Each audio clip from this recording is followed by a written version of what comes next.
300 साल पुराना ये मंदिर था और इसे यहां पर बुलडोजर से तोड़वा दिया गया। इसके बाद जबरदस्त तरीके से विरोध जो है वो देखने को मिला है। गहलोतराज में मंदिर पर बुलडोजर चलने की ये तस्वीरें जो हैं ये हम आपको दिखा रहे हैं और उसको लेकर रिएक्शन जो हैं वो भी सामने आ रहे हैं। बीजेपी बार बार ये आरोप लगा रही है कि विकास के नाम पर यहां पर इस मंदिर को तोड़ा गया है। 300 साल पुराना ये मंदिर बताया जा रहा है और ये तस्वीर देखिए आप, कैसे इस मंदिर पर कहा जा रहा है जेसीबी चला दी गई। यहां जो मूर्तियां थी उन्हें भी कटर से तोड़ दिया गया।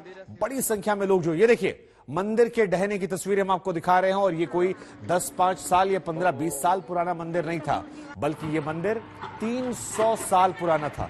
स्थानीय लोग जो हैं उनका आक्रोश यहां देखने को मिला है। कई हिंदू संगठन ऐसे हैं जिन्होंने इसकी खुलकर मुखालफत की है, विरोध किया है और ये तस्वीर इस वक्त हम आपको आज तक पर दिखा रहे हैं। तो 300 साल पुराना ये मंदिर जिसे ढहा दिया गया, अलवर की तस्वीरें हैं। और राजस्थान में अशोक गहलोत सरकार पर अब कई तरह के आरोप लग रहे हैं। नगर पालिका की तरफ से यह कार्रवाई की गई है और नगर पालिका ने कहा कि हमारा जो रोड मैप था उसमें ये मंदिर नहीं था। हालांकि यह मंदिर काफी ज्यादा पुराना है, क्योंकि इसकी अवधि जो है वो 300 सालों से अधिक बताई जा रही है। इस वजह से ये कहा जा रहा है कि शायद नीयत में भी खोट हो सकती है और कई तरह के सवाल जो है वो भी यहां पर पूछे जा रहे हैं। तो गहलोतराज में मंदिर पर बुलडोजर चलने की फिलहाल ये तस्वीरें आई हैं आज तक पर और इस वक्त हम आपको आज तक पर एक्सक्लूसिव तस्वीर दिखा रहे हैं।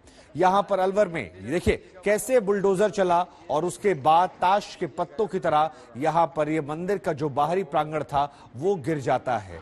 इसके अलावा यह भी कहा जाता है कि मूर्तियों को भी नुकसान पहुंचाया गया है। यहां पर जो मूर्तियां थीं उन्हें भी हटा दिया गया है। कटर से इन तमाम मूर्तियों को तोड़ दिया गया है। इस मंदिर के ढांचे को जेसीबी से गिरा दिया गया है, जिसके बाद तमाम सामाजिक संगठन जो हैं इसका खुलकर विरोध करते हैं। तो ये तस्वीर जो है अपने आप में बहुत ज्यादा अहमियत रखती है, क्योंकि इस वक्त देश में बुलडोजर जो है वो अलग अलग इलाकों में चल रहा है, लेकिन राजस्थान के अलवर में जब ये बुलडोजर चलता है और इस मंदिर को यूं ढाया जाता है, उसके बाद सियासत तेज हो जाती है। कई तरह के सवाल जो हैं वो अशोक गहलोत सरकार से पूछे जा रहे हैं। कई तरह के आरोप जो हैं वो गहलोत सरकार पर लगाए जा रहे हैं। तमाम हिंदू संगठनों की तरफ से ये आरोप लगाए गए हैं और राजगढ़ का ये मामला है।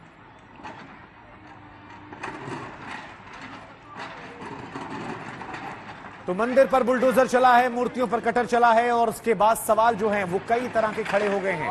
ये तस्वीर आप देखिए, हम कोशिश करेंगे हमारे संवाददाताओं से बातचीत करके वहां की अपडेट क्या है वो आप तक पहुंचाने की, लेकिन फिलहाल जो तस्वीरें आई हैं वो कई तरह के सवाल पूछ रही हैं। सवाल ये कि क्या कोई नीयत में खोट थी जिस वजह से आस्था पर चोट किया गया, या ये एक आम खबर है बुलडोजर को लेकर, क्योंकि मंदिर 300 साल पुराना है, लिहाजा यहां पर सवाल खड़े हो रहे हैं। शरद हमारे संवाददाता इस वक्त हमारे साथ जुड़ रहे हैं। शरद, जरा ये समझाइए कि ये मंदिर जो है ये 300 साल पुराना बताया जा रहा है, इस वजह से सवाल नियत को लेकर भी हो रहे हैं। फिलहाल क्या स्थिति वहां पर है, क्या स्थानीय लोगों का रिएक्शन है और क्यों इस मंदिर को तोड़ा गया, क्या प्रमुख वजह रही, जरा सब कुछ समझाइए दर्शकों को तफसील से।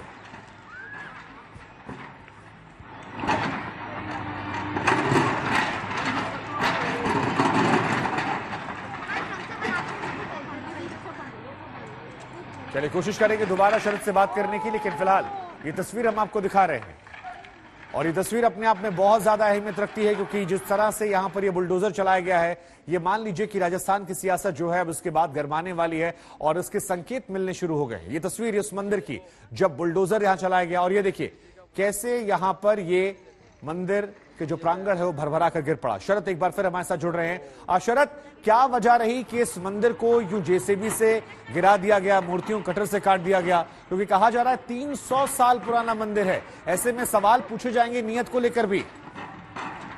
बिल्कुल शुभांकर, आप सही कह रहे हैं, यही विवाद उठा है। 4 दिन पुरानी घटना है। अचानक से केवल मंदिर गिराने का एक वीडियो वायरल हुआ, उसके बाद ये विवाद हुआ है।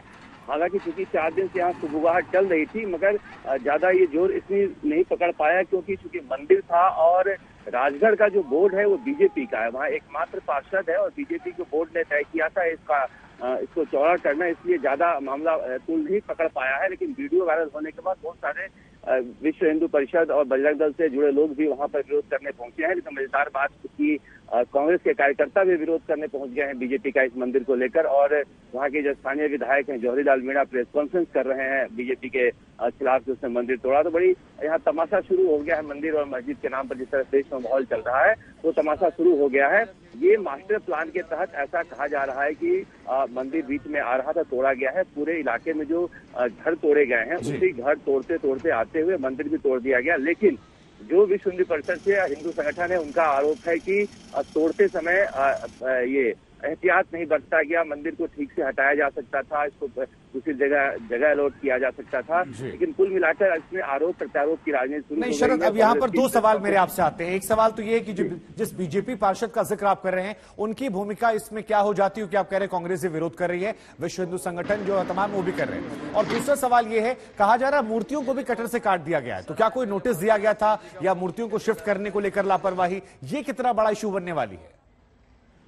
देखिए, यहाँ नगर पालिका ने ये कार्रवाई की है। नगर पालिका में बीजेपी का बोर्ड है, केवल एक पार्षद कांग्रेस का जीता था और बाकी सारे पार्षद यहाँ क्लीन स्वीप किया था बीजेपी ने, तो बीजेपी का चेयरमैन है।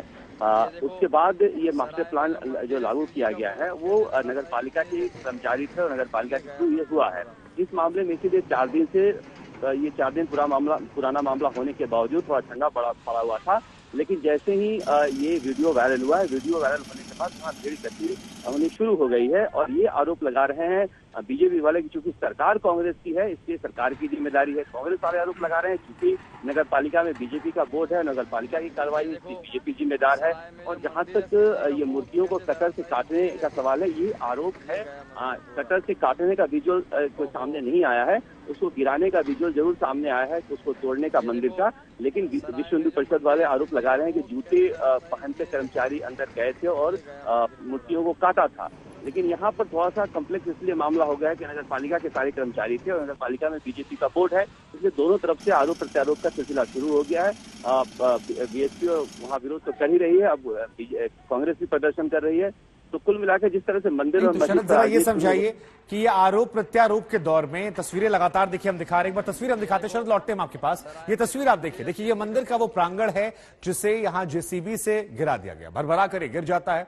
और इन्हीं तमाम प्रांगण को लेकर यह आरोप लगाया जा रहा है विश्व हिंदू परिषद की तरफ से, बजरंग दल की तरफ से, कि यहां पर कोई ऐसा पहले बहुत जानकारियां नहीं दी गई, उसके बाद जानकारियां जब मिली तो जब आप धार्मिक स्थानों पर जाते हैं तो वहां पर आप एक अतिरिक्त एहतियात बरतते हैं, आप वहां पर तमाम चीजों का ख्याल रखते हैं। लेकिन यहां पर देखिए, जूते चप्पल पहनकर लोग जाते हैं और उसके बाद यहां पर मंदिर में यह आरोप लगते हैं कि वहां पर देखिए तस्वीर, जूते चप्पल पहनकर लोग अंदर गए हैं, यहां पर अपमानित करने का आरोप है, भावनाओं को ठेस पहुंचाने का आरोप है, जेसीबी से गिराने का आरोप है। ये पूरा तस्वीर हम आपको लगातार दिखा रहे हैं, मंदिर प्रांगण के कैसे गिराने की तस्वीर है। 4 दिन पुरानी ये घटना थी, 4 दिन से सुगबुगाहट थी, माफ कीजिएगा, और उसके बाद ये घटना घटित होती है। शरद लगातार बने हुए हैं। अब शरद, एक टेक्निकल पॉइंट पर, क्योंकि दर्शकों भी समझना जरूरी है, जरा ये समझाइए कि इस घटना में कितनी भूमिका राज्य सरकार की हो सकती है और कितनी भूमिका जो है, क्योंकि नगर पालिका ने किया है तो लाजमी है कि पार्षद की भूमिका अहम हो जाती है, लेकिन क्या इसमें कोई संलिप्तता राज्य सरकार की भी होती है? क्योंकि अगर होगी तो फिर बैठे बिठाए मौका मिलेगा, और अगर नहीं है तो फिर कांग्रेस इस मसले पर बीजेपी को घेरेगी। जरा ये थोड़ा टेक्निकल चीज समझाइए, और ये तस्वीरें लगातार हम दिखा रहे हैं। शुभांकर, ये 4 दिन पुरानी घटना है और अकेले ये मंदिर नहीं टूटा है। अगर आप विजुअल को दिखाएं तो करीब 50 से ज्यादा मकान पूरे गली की टूटी है ये, तो पूरा गली ही तोड़ते हुए आ रहे थे और नोटिस दिया गया था और बाकी लोगों के मकान टूटे हैं उसके दृश्य हैं यहाँ पर। पूरी गली तोड़ी गई थी और निश्चित रूप से सरकार की जिम्मेदारी तो बनती है। अगर राजस्थान सरकार सत्ता में है तो पुलिस उसकी है, अधिकारी उसके हैं, बोर्ड भले ही बीजेपी का है, बीजेपी के बोर्ड के कर्मचारी हैं और बीजेपी के बोर्ड ने इसको मास्टर प्लान को पास किया है, तो बीजेपी पर भी जिम्मेदारी है, लेकिन कांग्रेस के ऊपर भी जिम्मेदारी है। इसके लिए मैं आपको शुभांकर बता रहा हूँ कि 4 दिन घटना पुरानी होने के बावजूद 4 दिन बाद ये विवाद बना है, क्योंकि दोनों तरफ से ये हो रहा था कि बीजेपी की तरफ से सुगबुगाहट थी कि इसका विरोध कैसे किया जाए, और कांग्रेस भी कल ने स्टेटमेंट जारी किया था, लेकिन उसके बाद वो चुप हो गए थे। तो इसमें एक तरह से पॉलिटिकल स्कोर लाने की कोशिश की जा रही है।